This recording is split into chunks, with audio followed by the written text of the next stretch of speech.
Hi, welcome to Women Petprenuers. I'm not Mary Oquendo.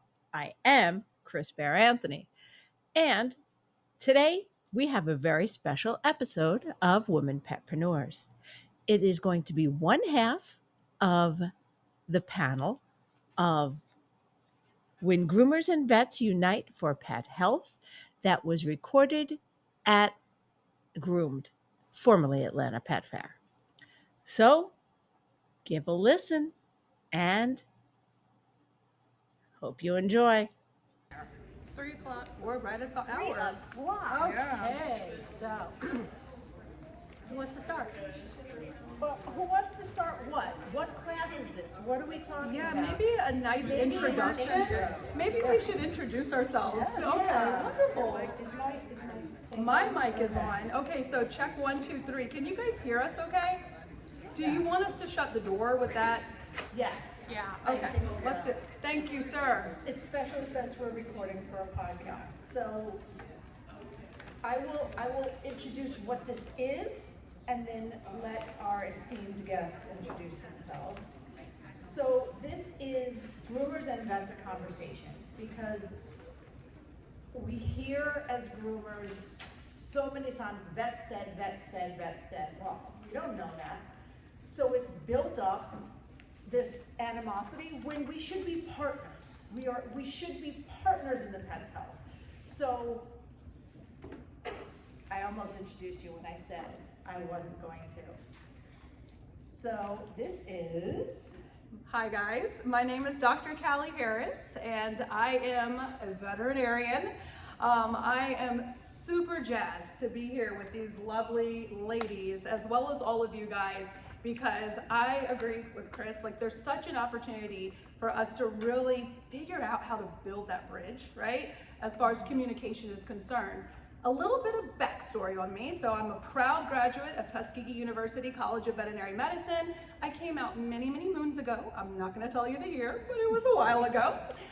My clinical background is actually emergency medicine and critical care. So a lot of my comments today are going to be from an emergency point of view. I have dabbled in general practice, so I can certainly support some of these questions about ears and things like that, but I am an adrenaline junkie, so I like the really scary cases. And so that's what I did for many, many years, but then I transitioned over into industry. So in all transparency, I do work for a pet food company. So when we are talking nutrition, I'm going to try to remain as brand agnostic as possible, because I'm not here on their dime or on their support. I'm here really just to open up conversations on all things nutrition. My other side hustles, maybe you might have heard of a show called Pooch Perfect. So I was one of the judges on Pooch Perfect, which was a creative grooming competition that featured a lot of your amazing colleagues who are just outstanding. And my co-judge was Jorge Bendersky and Lisa Vanderpump. And I will tell you that the reason why I'm here today, besides obviously to discuss and answer all of these questions, is because I'm super passionate about really honing in on all experts of pet care. It's not just the veterinarian, it's not just the veterinary technician, it's you guys, the groomers, it's the trainers, it's, dog enthusiasts, it's everything that's involved in pet care, where we all need to lock arms, come together, and make sure we can have ways to have open dialogue. So I'm super excited to be here with you guys. All right, for those who don't know me, I'm Mary Oquendo. I'm a certified master pet tech instructor, so I'm here teaching the first aid classes. I also are on 2 podcasts, Traveling Groomers and Women Petprenuers, and we are recording this for a future episode of both podcasts, okay? They're doing no live streaming here at the show, so they gave us permission to do so, all right? I primarily I'm retired from grooming. I was a mobile dog groomer. I'm retired from grooming and I teach full-time. I'm the owner of Positive Educational Training, an author. I've got a couple books out there. So my passion here is that when I first went mobile, it was really good. I had really great relationships with, I'm gonna say, 90% of my local vets, okay? We can talk about the other 10%. But 90% of my vets, but part of that was because I was the one who reached out, okay? So, because I never expect people to know who I am, my name is Chris Anthony. I do the Traveling Groomers Podcast. I have been grooming for, it's gotta be over 20 years by now, but I've done a little bit of everything except work in a vet's office. I've worked both corporates, small shops, house call, and now I do the Traveling Groomers Podcast with Mary. And to me, the best time that I have with the clients in terms of able to care for their pets, because I do a lot of senior pets and house call as they're no longer able to travel to salons, is when I work together with vets. And coming up in corporate, all we heard was, well, the vet said this and the vet said that. And when you're in corporate and you don't have the same power to call and to check, it builds resentment. And I felt a lot of that. And I'm like, well, we're on the same page. So that's why this part of it is so, so important to me, because I've been for years now going, we have to get groomers and vets together. We have to get groomers and vets together to understand, to figure out what's best for the pets, and to maybe cut out that middleman, because, you know, maybe they didn't say what we thought they said. Right. Or maybe the client is not the most faithful narrator in that maybe they left something out when they talked to the vet. So we need to be able to talk to each other. So that is what today is about. Yeah. All right, so we did get a bunch of questions online. However, since you guys showed up, we're gonna take your questions first. Well, let me make sure the mic is turned off. Unless you guys actually were the ones who submitted these questions. That could be. How many of you guys actually submitted questions for this? I didn't even know there was a place to submit. Well, doggone. Well, that's perfect. So then I think that's a great idea for us to open the floor to y'all. And then if we have some time, we can certainly try to cover, because I bet you that some questions that you guys are gonna have are probably right here on this piece of paper. I'm sure there's people, yes. Okay, so there is a mic right here so that everybody in the room can hear your questions. So come on up, don't all rush at once. Don't make us pick you to come up here. And Because I we will. I have a question about reaching out to the local vets, Yep. because a lot of times they're busy and don't want to deal with something that's not pertinent to what they're dealing with at the time. Yep. How do I reach out to them and start to build that relationship? Yeah, that's a fantastic question. I know we were chatting a little bit earlier. You're in the state of Alabama? Yes. What city are you in? Mobile. Mobile, okay.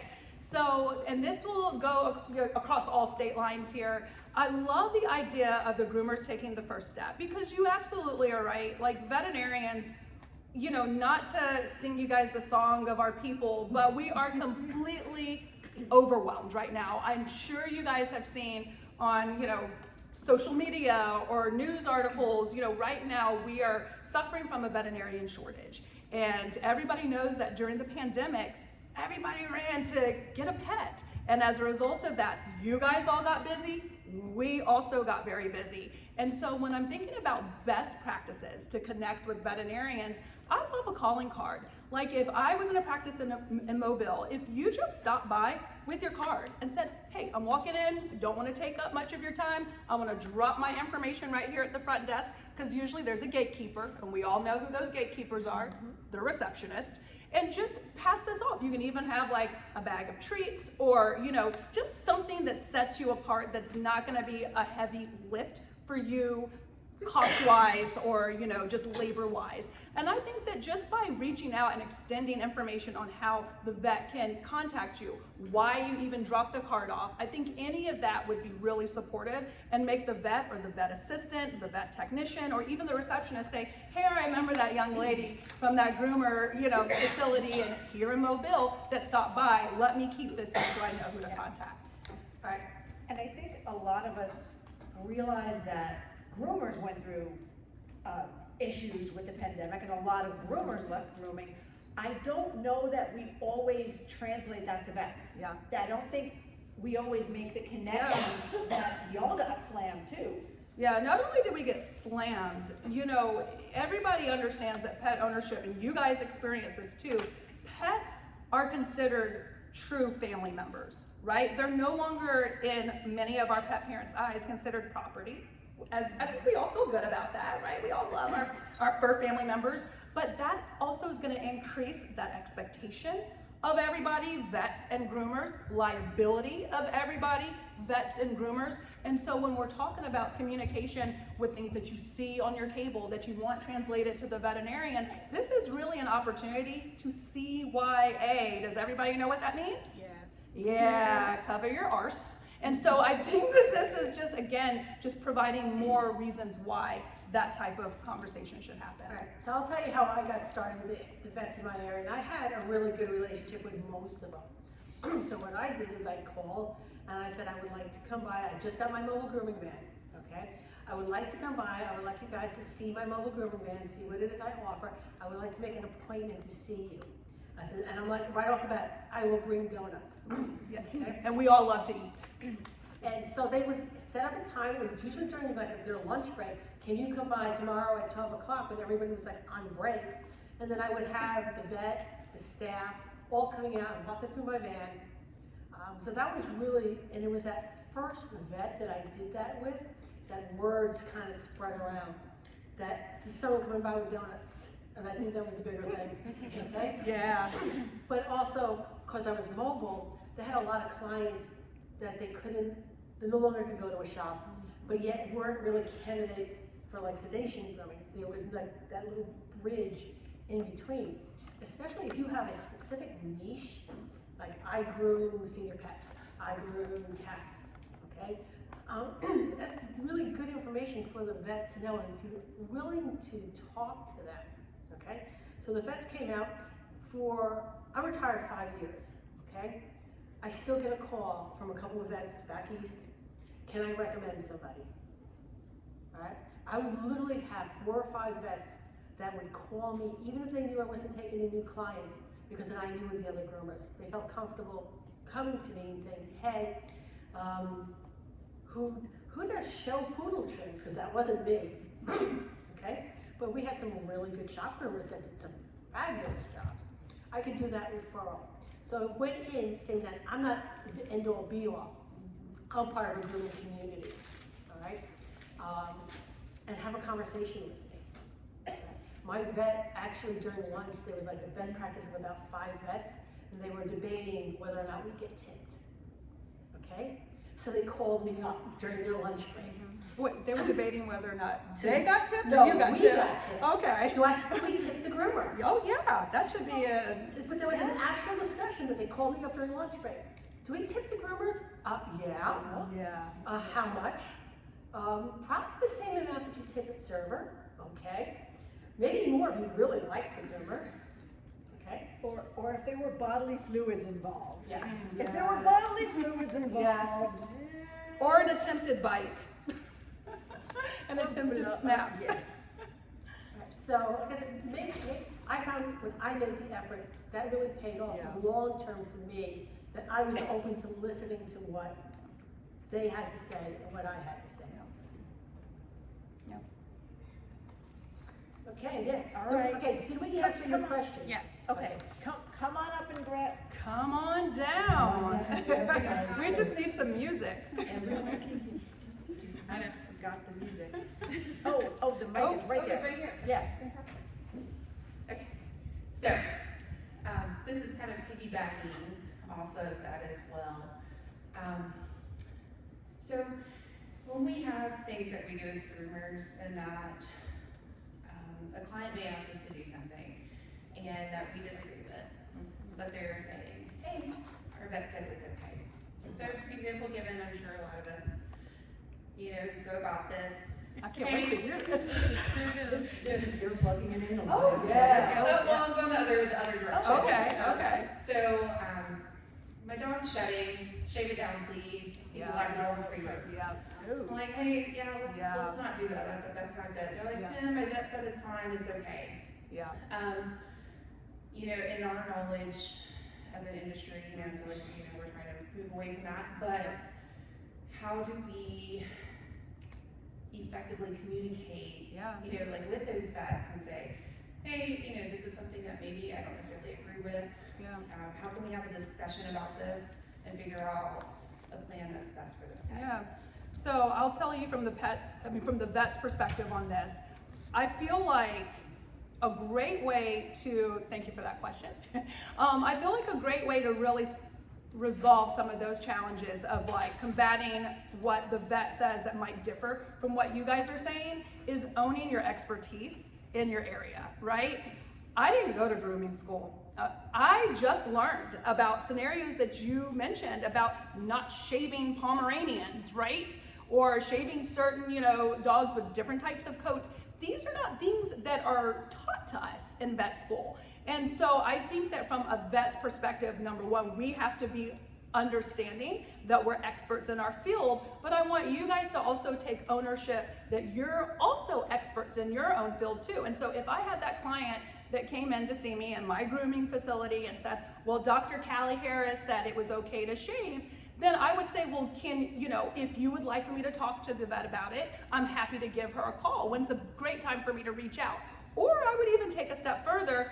You're talking about not shaving a dog. You're not talking about doing surgery on it. So I feel like, well, I appreciate what Dr. Harris said, but as far as what I understand as the expert in this, I'm more comfortable with using shears or what have you, right? And I think that that's fine to do. And it's not gonna step on my toes if a groomer does that. One more thing I'll say about that, I think sometimes people assume that vets are gonna get angry if you go against us. We don't care. We really don't, as long as you're not doing something medical to our patients. Yeah. If you're doing something that's going to only enhance them from your area of expertise, I'm going to thank you for not making me look stupid here and actually, shearing that dog versus shaving it down. Because I have another question that piggybacks Yeah. on that before I go on a soapbox, but how much training do you guys get in skin and coat? Okay, so I did see that question on that piece of paper. I know dermatology is a specialty. Okay. I'm not talking derm, I'm talking just healthy. That's amazing. Okay. I love how you broke that down because I think that there is this misperception that veterinarians don't understand skin. We absolutely learn dermatology. We go through rotation for that, but to your point, it doesn't really extend out to the health of the coat unless it's like the apparatus associated with the skin, right? And so, yeah, I know how to treat, a bacterial dermatitis. I know how to treat, a yeast infection. I know how to treat wounds, and these are the things that we're learning in vet school. But as far as how to really optimize a coat beyond like making nutritional recommendations, that's really where it ends in my training in a 4-year vet school. Okay, so I want to challenge y'all specifically that are here in this room, because we all know that there is, I'm not dissing any groomers who aren't here at trade shows, but you've all met the groomer who has not taken a class, who has not extended their knowledge. The fact that you guys are here attending a trade show, attending classes, and this panel means you're special, and you should be 100% comfortable in saying that you are experts in your field. Yes. And when they come at you like that and say, well, the vet says, and say, I would love for your vet to call me. Yes.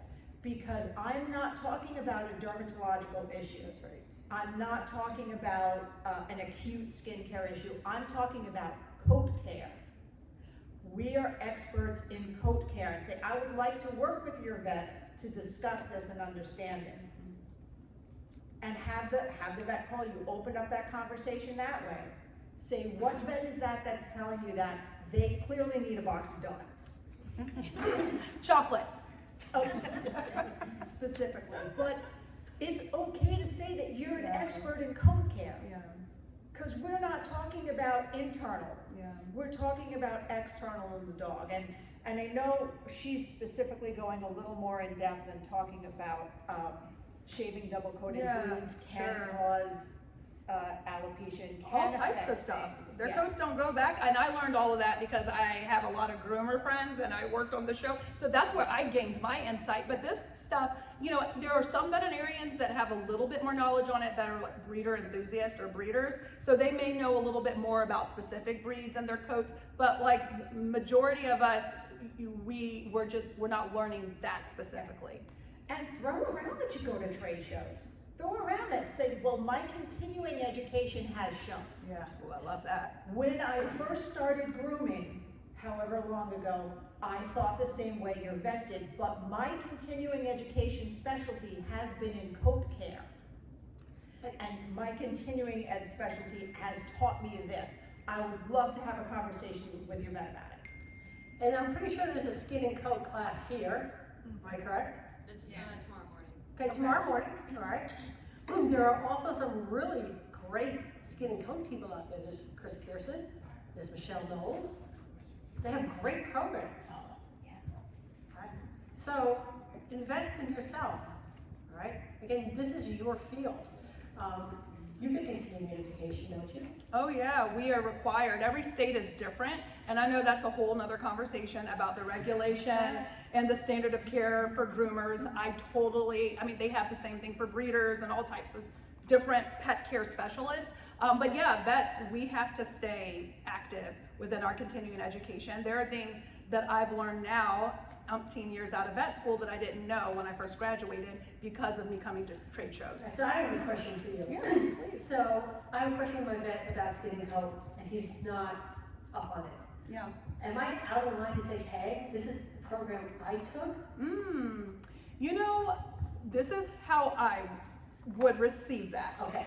We've already talked about how vets are over inundated, i.e. overwhelmed.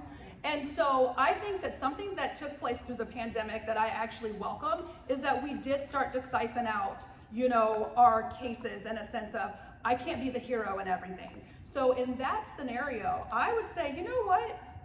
I actually trust you. If you're gonna do the additional work in skin or in coat care, then please, let's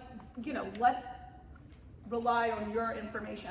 I don't know if I have enough time to go on and take Instead additional. of putting something else on Yes, your vet's exactly. plate. Unless Yeah, they yeah, want to. I mean, you could absolutely offer it, but if that were me, I'd be like, you got it, girl. Okay. You got it. All right, but that opens up the conversation. Yeah. Like, this is the education that I've taken. This is my certificate Yes. that I've completed. Yeah. All right? I'd be like, I trust you. And actually, what I love about the programs that are out there now for the groomers is we use the word esthetician. And it's the canine esthetician. Because when you go to the doctor and say you have severe acne, that's a dermatologist. But if you just are like, I'm concerned about keeping my skin healthy and getting facials. And I don't want to making sure age. don't I know I'm wanna not going to my age. doctor for that. Right, you don't go to the dermatologist for that, you go to a fancy esthetician at a spa to get the correct treatments for your skin, to do the anti-aging. You go to your stylist, your human stylist, to get the right treatments for your scalp. If you have, issues there, you're not going to your GP, you're not going to your dermatologist to keep your skin and coat healthy. So I think if we use those words with the clients, if we take that education and use those words with the vets. I have some clients who, wow, this thing works. Yes, it does. I have some clients that insist on having the jacket of their schnauzer shaved. And they want it really close. And I've told them, it can damage their skin and yada, yada, yada. But the idea, is to please the customer. I want to be happy, so I've done it. Yeah. And have you seen what kind of results have you seen from the coat, the jacket being shaved? I think it's my understanding that, the hair won't grow back. I haven't seen any damage, but I've been told that. Schnauzer bumps, like the schnauzer bumps coming in? Is that what happens? Do you know the word schnauzer? I mean, what should I tell them? How happens when you do that? I guess. I mean, I think, guess that's my question. yeah, I think from, again, like an education standpoint, I think exactly what you just said on that very loud microphone is perfect, you know, because you're providing your insight. And here's the thing about pet parents, guys. You hit on this a little bit earlier. A lot of stuff gets lost in translation, and this happens even in the vet hospital. I could have a pet parent that will tell a technician or my nurse one story, and then by the time they come into the room to see me, it is completely different. And so it's almost like the telephone game. And so I think that we just, all of us have to be consistent. We experience the same stuff. I mean, how many times have I had a pet that's come in, you know, from a breeder or from a dog show enthusiast that is requiring me to not shave to place an IV catheter, or requiring me to not shave for appropriate venipuncture. And I have to take my stance in those scenarios and say, you have an option. If you want to maybe find somebody else that wants to shave your pet down, or want to find somebody else who's going to place an IV catheter inappropriately without shaving a little patch of hair, by all means go for it, but I'm not doing it here in my house. So what happens? You said they get bumps? It's Like sebaceous It's cysts. like not quite sebaceous. It's clogged pores. They're like It's black. clogged. It's yeah. It's It more gets like clotted. black Yeah. pores. Okay. It's clogged pores. Yeah, that's one of the things that can be alleviated a little bit by carding after you shave. But you can go about it a couple different ways from the grooming standpoint. If you're like, I just don't want to do shaving a schnauzer back with a 30 anymore because that's what the people insist on, you can. There's a shortage of groomers now. Yeah. This is a hard thing to hear, and this is slightly controversial, but you can say no. Yeah. And there nicely, don't say it like this. You can Right. say no, there's the door. Nine. But That's not no like in that. Yeah. You know, I like to frame things in a way that the owner can understand. So, I'm from the Northeast, and we're now an earthquake country. So when we were having the house built, my husband was like, well, I want copper piping. And the builder was like, you're not getting it. Because it's earthquake, it has to be the flexible piping. But we insisted copper, and they're like, no, you want us to build a house, we're using flexible piping. And you're not gonna find any other builder in the area that's gonna use copper pipe. So my husband was like, flexible piping. Flexible piping it is. And now he actually understands why it's flexible piping, because we're in earthquake country. All right, you can say no. We could have said no to that builder. We could have found some schmo to put in the house with copper piping. Okay, might not have passed inspection, might have been code violations, but nonetheless, it's your business. Okay, Yeah. you can say no. You don't have to groom everyone or in the manner, and you can simply say, hey, yes, I've been doing this for a long time, but you know what? I go to trade shows, I've taken some more classes of continuing education, and this is the reason why we no longer recommend doing it, because this is what can happen over time. Okay, so the blackheads and the bumps is what can happen over time. Yes. I would also say, and I know that this might be a very specific case too, always, in these scenarios, throw it back to the vet, because maybe there is something from a medical or nutritional standpoint that can be done to help that specific pet as well. Now, if you're seeing it in a whole population of schnauzers, then obviously stick with what you know to be true. But if you have that one particular pet that has these chronic scenarios that take place and that you're a little bit concerned about, I would throw that back on the vet's, responsibility to maybe offer up some different ways to manage that. Oh, that reminds me, I have a question for later. Okay. It's a water ear thing, but we got a mic on. Go for it. From a business perspective, for a vet clinic that's trying to generate an enormous amount of revenue from a brick and mortar establishment, Yeah. you think there's an opportunity to remove, and I'll call it, this dirty space out of a vet clinic and replace it with x-rays, other things that are generating more revenue, and take that to a salon or to a mobile grooming unit? Yeah, and develop a partnership that way? That's a really interesting question. I think that in the future, we're going to see more collaborative care. You know, it's already taking place on the human side, and so I would imagine that on the vet side, we're gonna see almost like these centers where it's like a one-stop shop. I feel like from a vet's perspective, if I was a practice owner and I do have this tired space that I'm, needing to figure out what to do with it, I think that there's always the opportunity for a conversation, and that's even more of a way in and more of a partnership if we can toss business or revenue building ideas with one another. So I think that there's always a space for collaborating in that sense, and I think that that's going to be our future. And I have a lot of thoughts on how I'm going to be a part of that. Nice. Yes. Stay tuned. What about advances in technology, televet, things Yeah, like that? telehealth, it's hot. It's hot right now. And I mean, that kind of segues into thoughts about how we can collaborate and the way that we communicate. I think because telehealth, we are becoming more accustomed to it as patients. Like I've gone and I've consulted with a doctor via virtual consult. We're doing this on the vet side. They're doing it in veterinary behavior. They're doing it in nutrition. Maybe there's an opportunity in grooming to assess and evaluate like senior pets before they come in. So I think that there's still, again, just like this open door policy when we're talking about AI, telehealth, anything that's just really going to help with the progression of our businesses.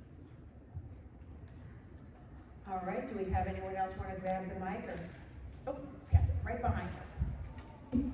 Hi, I just had a couple quick questions. Yeah. Is there a place where groomers can learn accurate information online about dog nutrition? Ooh. I don't want to get into like don't. like that. But I Yes. just want accurate information, something Yeah. I can use in practical. 100%. So again, I am going to do my very best to remain brand agnostic. So a place that I like to start with my clients is a website that's owned by WSAVA, the World Small Animal Veterinary Association. So WSAVA. They're a great like non-denominational, website to get a lot of great information from. I also like vet schools that are very good in areas of nutrition. So for instance, UGA, I don't know if many of you guys are Georgia residents, but UGA has 3 boarded veterinary nutritionists and has a very robust nutritional program. So they have a great website. Tufts, I don't know if any of you guys are from the Northeast, but Tufts, if you go on the vet school Tufts, TUFTS, they have amazing information on nutrition that I utilize. So I think that those are great websites to start with. For me, with my company, there's 3 pillars for Yeah. taking care of dogs. We do mobile, and it's the at-home care, what Yep. pets can do for what parents can do for their pets, what we can do to bridge the gap between our pet parents and their vet. Love that. An open line of communication is huge. And 3 is we have to be educated. Yes. You can't just have groomers in there that are just doing whatever, and you have to have a consistent source. Yeah, I mean, I could probably spend hours talking about the power of nutrition and how you guys play a role in that. So very transparently, I use a groomer who works out of Petco. Her name is Karen. She is amazing. I love her so much, and she's not here today because she's working. But she works in obviously a major company that has different agendas when it comes to marketing pet food, right? And I have witnessed, because a lot of times I go in there undercover, so people don't know that I'm a veterinarian, and I have had, the employees or other groomers that have tried to sell me on a product that I know is not a good product. And I feel so bad for them because I know that the education that they're getting, it's not from a credible source. They're getting it from whatever corporate entity is providing that information. So I would challenge, I think you asked a perfect question about resources. I would challenge all of you to just spend like 5 minutes, a day or an hour a week or something, just doing a deep dive into nutrition on some of those websites that I mentioned. And if you want to know brands and you want to talk more about that, I will stick around a little bit after this and I will share some other details on that. But for now, I think those are great non-denominational places. My other question kind of circles back to what we talked about with the Schnauzer bumps. I have a regular client of mine that I've been seeing every week following the vet's orders, watching them in a benzo peroxide Yep. solution to deal with very severe cystic acne. And I've tried everything, and we've Yep. gotten them to switch over to a limited ingredient diet with higher quality, Yep. like meat sources. Yeah. And they've done an elimination diet. Yep. He's been dealing with it for 2 years, and I've tried everything. Shampoos with different active ingredients, everything from the whole microtype Yep. system to exactly what the vet recommends on the dot to hot compresses and everything. He's even had them surgically drained and removed, and they came back right away. Like, I got nothing. That sounds like a nightmare case. And I almost feel like, and I don't know if you have a relationship with that veterinarian, because I know we talked about training that vets get in vet school. We get basic information on dermatology, but then we also have colleagues that can go on and do residencies and become board certified in dermatology. And so in that scenario, that's where I would be encouraging that I know client. specifically, we're in Houston. Yep. And they go to Gulf Coast Animal Yep. Hospital, which is their regional They're a headquarters, specialist, and yeah. They go to a dermatologist. Oh, and they're All of still their strike, orders. well, they need to, I don't know, that The dog. girl just shaking her head. Yeah, you know, I mean, and here's the thing, I would also say that getting a second or third or fourth pair of eyes on it Exactly. is, what The I was next gonna step was say. taking him You to need to- A&M. yes. Yeah. Texas A&M and getting him. I would in that situation. I have helped manage cases. Had a horrible seizure case many years ago, an epileptic Jack Russell Terrier that had been seen at UGA, had been seen at Auburn, then came to see me at my specialty practice. That was 3 different areas of specialty before we finally were able to figure out the right medications for that dog. So it's no diss to the current veterinarians that are working. It's no diss to all of the, you know, the compliancy that this owner is doing because they're following everyone's instructions, but maybe they just need a new set of eyes on this. Thank you. You're welcome. That's a great one. All right, well, who passed the mic up this one?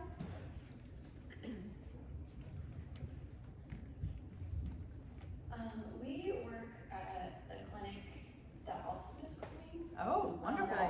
So after like trying to build our side up a little bit, Yeah. we wanted to do like goodie bags, but we have, you know, we have elderly pets, we have diabetics, we have pancreatitis prone dogs. This dog can only eat certain Oh, things. yes. And this dog comes every week. Oh, because yes. He has allergies for. So did you have any recommendations of like treats and or toys? I was gonna say, forget the treats, just do toys. I would say that's the safest. You took the words right out of my mouth. I mean, there are hydrolyzed treats from different brands and different ways, but I think that if you want to just keep it simple, keep it easy, and not rock anybody's medical boat, I love a good toy. Something for the pet parents too. Like, pet parents like things as well. Yeah, we're just like trying to think, because you know, treats is like a good thing, but Right. also like not for what we're trying Okay, to do. What about treats for the owners? I have an idea for you. I always meant to do this when I was building my business and I never got to, so here you go. There are companies online, and because corporations do give branded stuff all the time, giveaways. Get a nail file, get a human nail file, and get printed on it.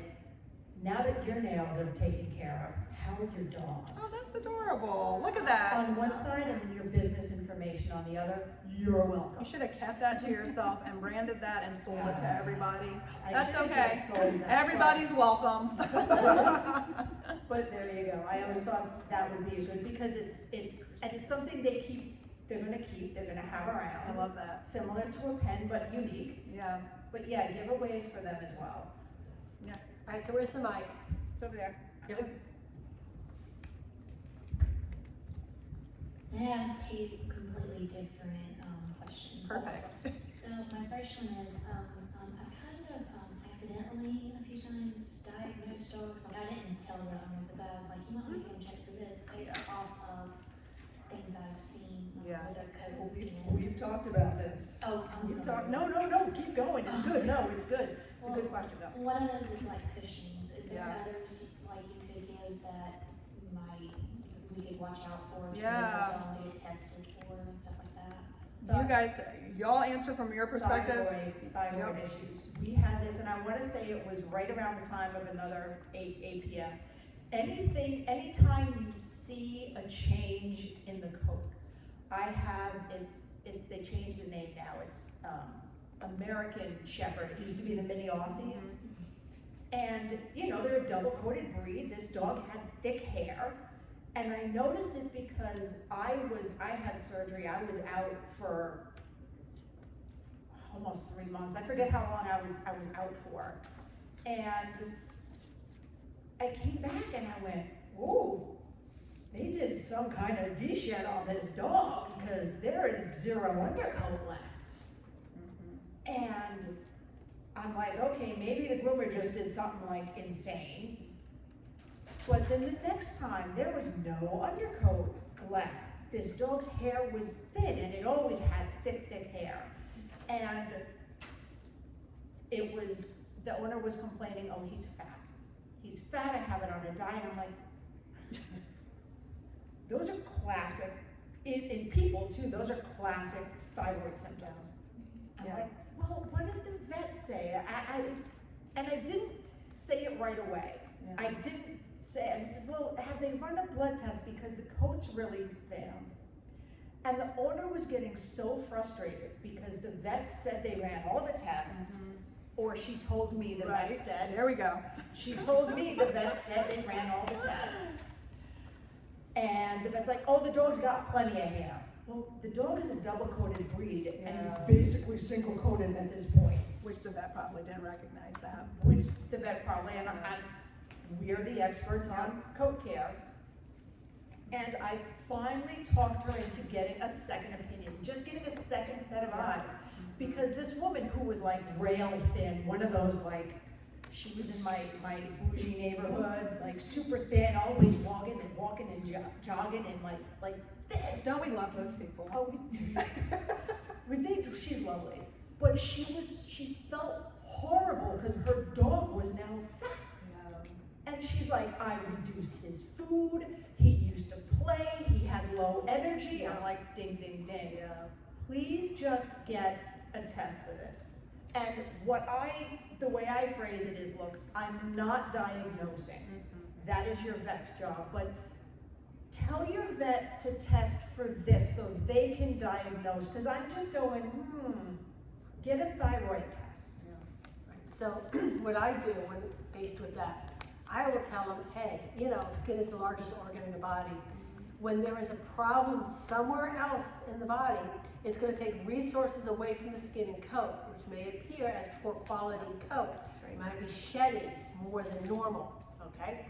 You couple that with a change in behavior. Those are clear indicators you have an opportunity to catch something quickly. And if you catch it quickly, you can deal with it. So I phrase it like that, using the word quickly. Encouraging them to go now. Because I had a client who had a big hairy golden retriever. And I get there one day and I like blow out all his coat. She was thrilled beyond belief, okay? But I'm like, this is not normal.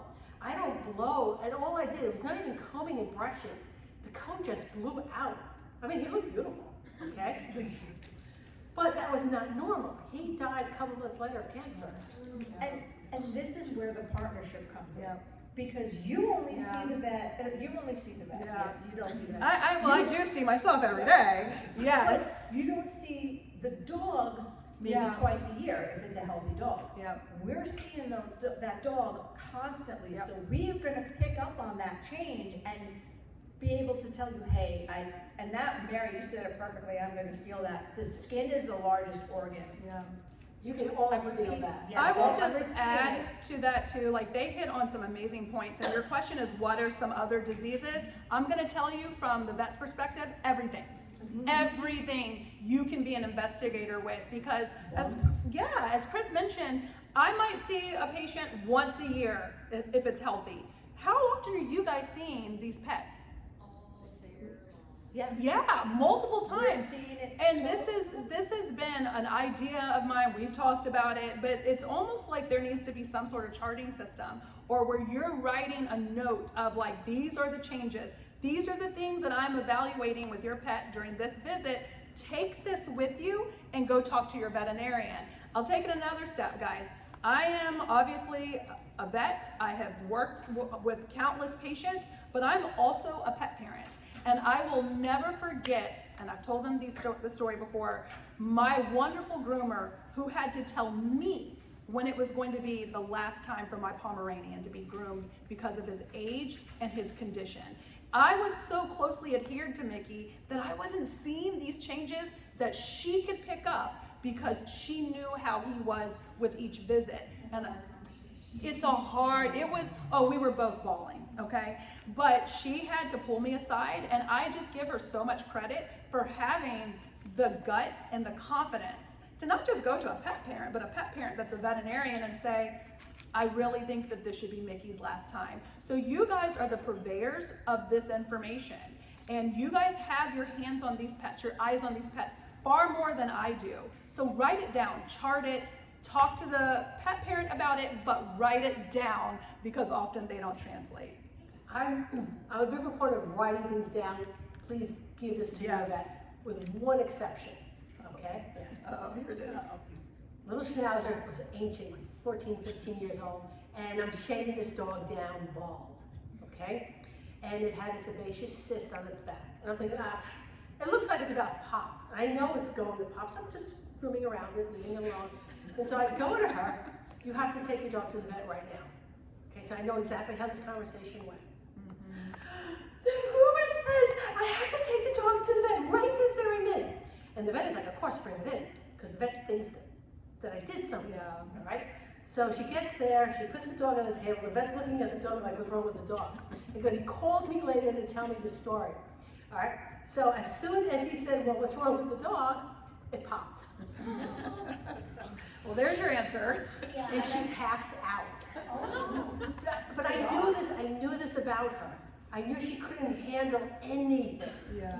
All right, and that she needed to be at the vet when this happened. Yes. So yeah.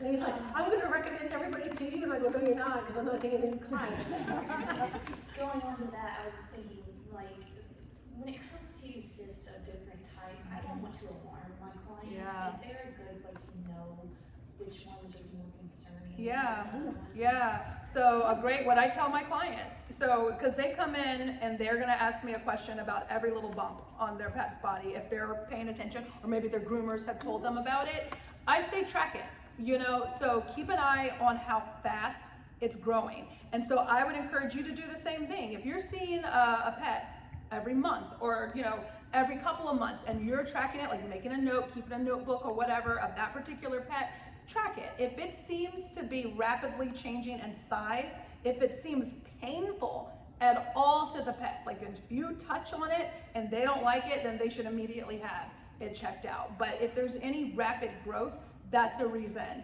for a vet to investigate that. And I share that with my clients as well. Okay, questions? Did you have a second? Did we cover both of yours? Well, no. Okay. You're just like, I'm still holding this microphone. My other completely unrelated question was,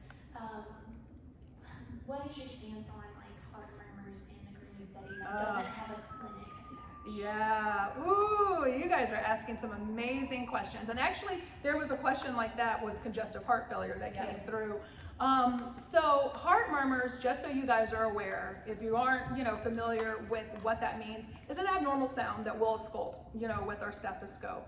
Heart murmurs can indicate that danger is there or it's impending. And so I don't ever like to treat murmurs as benign. I always recommend a further workup if I auscult a heart murmur, okay? And then there's certain types of dogs, certain ages of dogs where I get more concerned about their heart murmur. We also have a classification or severity of murmurs as well. So there's a lot that goes into just that murmur. What I will say is if you know that you have a pet that has a murmur, I would automatically get a write-off or some sort of indication from the veterinarian that they deem it safe for that pet to be groomed, because not every heart murmur is going to be the same. So so if you're ever concerned, if like the pet parent is like, yeah, you know, Mikey here has congestive heart failure and he's on a bunch of different medications, I'm gonna be like, okay, I'm gonna need to get a write-up from the vet on Mikey just to make sure it's okay. You mean those little dogs you pick up and you just are holding them Yeah. and you feel, Yeah. Because the thing is that they can be maintained on medications and they can go on and live okay lives for however long they're going to be maintained on that, but there are certain events that can trigger and can stimulate and cause stress in those patients. And so I would just throw that back to the veterinarian. Is it safe? Can I proceed with grooming? Give them a call, anything in that moment. Especially if you know the dogs are anxious. yes. Exactly. I was gonna say that's where talking to them comes in, because if the dog is perfect and behavior changes, talk to the vet and see what you can do. But if you know the dog has hated the dryer, you have tried everything its entire life, that's when you talk to the vet. And you say, all right, what level of stress is acceptable for this dog? And if they say no, then you have to completely change how you groom the dog. Oh, my dog got fired from the groomer, Little Scrappy, because Little Scrappy was scrappy. And my groomer had to be like, okay, I know he acts like one way with you, but when he comes here, he is a maniac. And so because of that conversation, I was able to do some things for Little Scrappy before he showed up to the groomer. Okay, she brings up a really good point, all right? How many of us have gone to clients where I don't know what happened at the groomer, he was always so good, but now the groomer doesn't want to groom him anymore, she must have done something to him. How many times have we heard that? And it's not that the dog all of a sudden turned bad, is the groomer was putting up with it, but not telling the owner that this was a problem, okay? I am very blunt with my clients, okay? Your dog was a jerk today, just letting you know. And it will bite you in the butt later if you fib to your clients.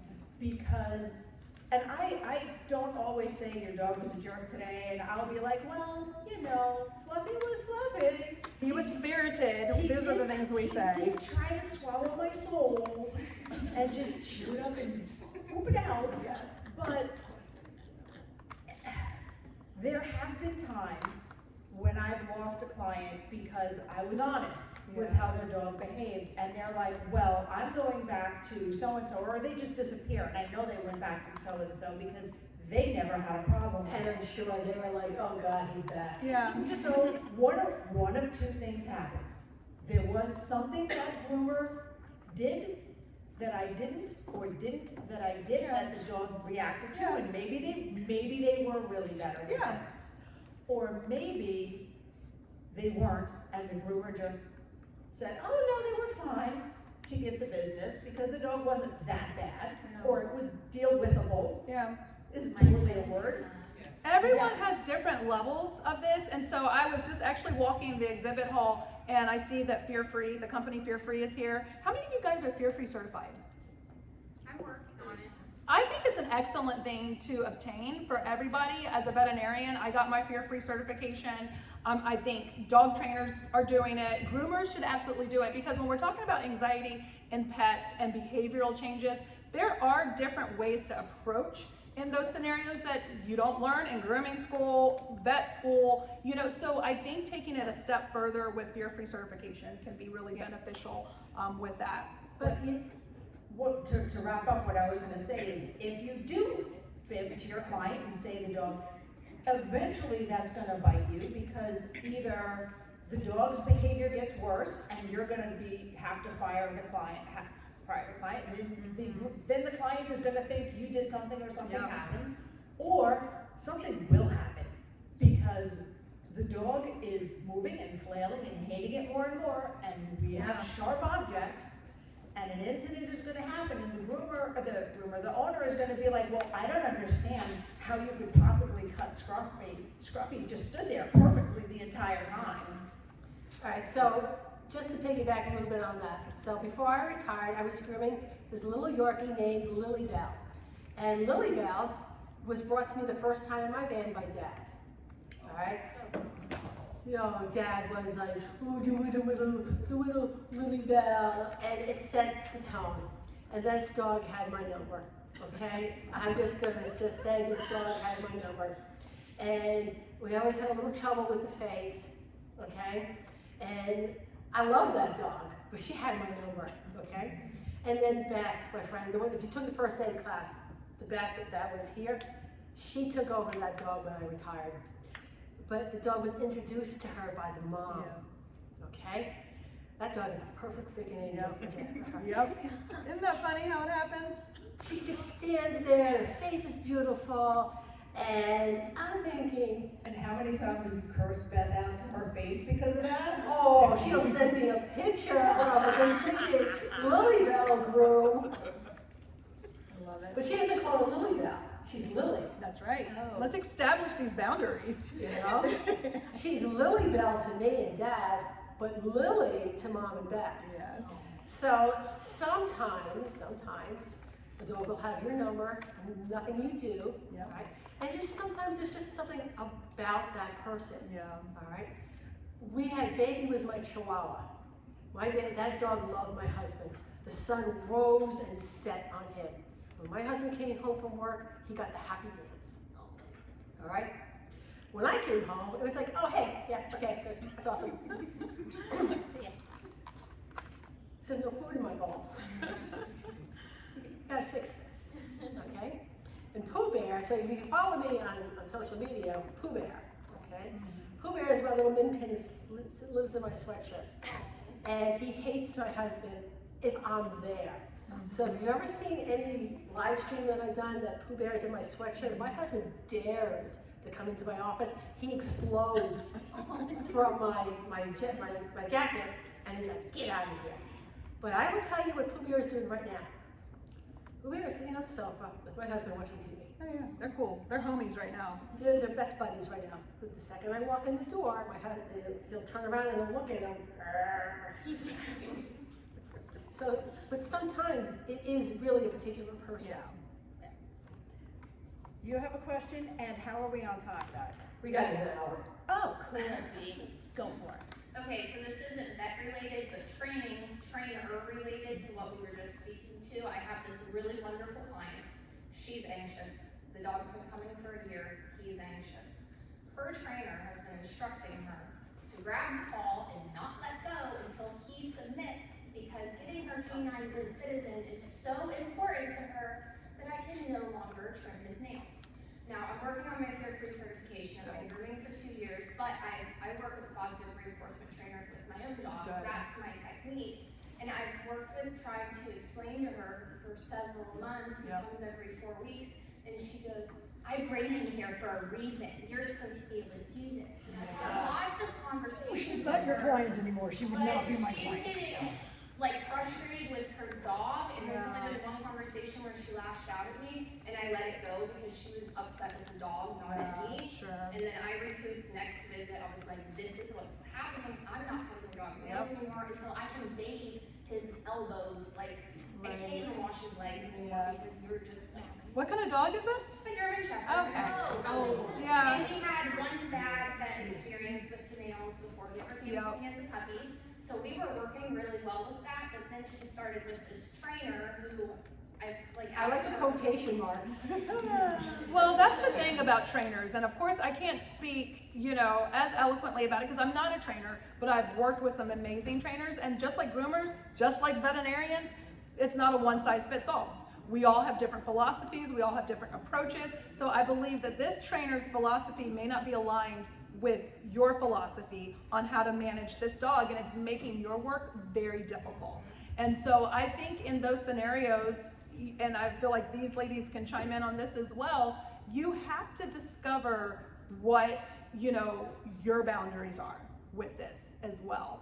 If you're super invested and you want to collaborate with this pet parent, no matter what, then you're going to figure out a way. But if it's creating a lot of angst and stress, not just for you, but for that dog, then we have to pivot. We have to pivot on this. And if the conversations, if it's like hitting a wall with that particular pet parent, I don't know if you have tried maybe discussing with the trainer and trying to formulate a partnership with that trainer as well. Like, hey, how can we work together for the good of this pet to ensure that we're getting the good citizen training, but also where I can safely, you know, groom this pet and come up with some ideas. Yeah, because on the flip side too there, maybe the pet owner is not translating well with the trainer's talent. Right. Now, the way I would approach it, does this person have kids? No, she's not. Okay. She's married, so probably soon. Okay, so talk to her about learning styles. Say everyone learns differently. I understand that your trainer is trying to say the dog needs to be able to give you the hand. Now, and I would use me as an example. I am stubborn. If someone tells me I have to do something, and I'm not gonna, give me your hand for a second. Now, if I am squeezing your hand really hard, she's pulling away. Yeah. If someone squeezes, and I'm gonna say, if someone forces me to do something and says you have to do it this way, my knee-jerk reaction is going to be pulling back, is going to be doing it another way because I'm stubborn and that's not how I learn. It's got to be my idea. I understand this has to be done because, okay, children are also taught not to bite. It's not cool to walk around and punch people in the arm really hard. That's not being a personhood citizen. But you have to teach them in ways that they will understand. Because what we're actually teaching this German Shepherd, and sit down and have the conversation with them, is that when someone grabs my paw, they're going to hold it. And I am now powerless. That's how this dog feels. And you're making, and the dog is now anxious and powerless. And say, I understand what you're trying to accomplish. However, it's not working for, because I'm guessing the behavior has gotten worse. Say, it's not working for this dog. Okay, did kind of say something like that. I was just wondering if there was another way. Because I'm going to keep talking to her. It's talking to her, and don't be afraid to say, I am no longer the groomer for you. Yeah. I cannot, and you can be as gentle or as harsh as you want. Yeah. And you can say to her in a gentle manner, I see the anxiety levels of this dog rising. We've had conversations. It breaks my heart every time I see him and try to do his nails and have to struggle, and I see the fear in his eyes and I see the anxiety, and I can't do that to your dog anymore. I do wonder if you were to ask the mom for permission to talk with the trainer. Yeah. If that's something that you just say, is it okay if I reach out to the trainer about this? And maybe that's like your last ditch effort. And then if that doesn't resolve it, then try that first, because maybe there's a mistranslation. Maybe the trainer may not understand that it's getting worse. Yep. Okay, thank you. Yeah, no problem. All right, guys. Once again, I am not Mary Oquendo, but stay tuned for part 2 coming soon.